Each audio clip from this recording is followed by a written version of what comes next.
Reason being that it's easier for Saudi Arabia as well as it's easier for us, and especially for Hajis who save all their money for years to go for Hajj, and some of them are old, so we would just request you that, number one, that to allow them to do their immigration in Pakistan, and secondly, I just wanted to mention that there are 2.5 million Pakistani labor, mostly labor, they are white-collar workers there too, and I just want to say, Your Highness, that these are people very close to my heart. They are very special people who leave their families, who take all the trouble just to go away to earn a livelihood for their families.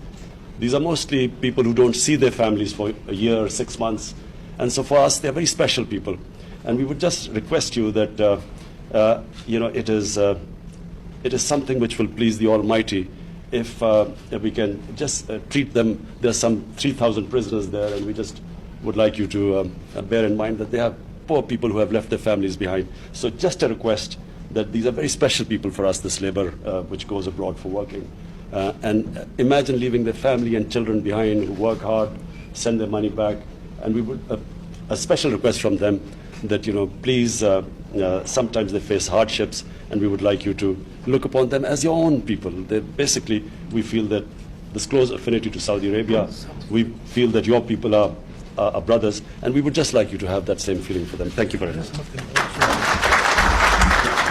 Mr. Prime Minister, just want to rest assured that just consider me in Saudi Arabia the ambassador of Pakistan, and we cannot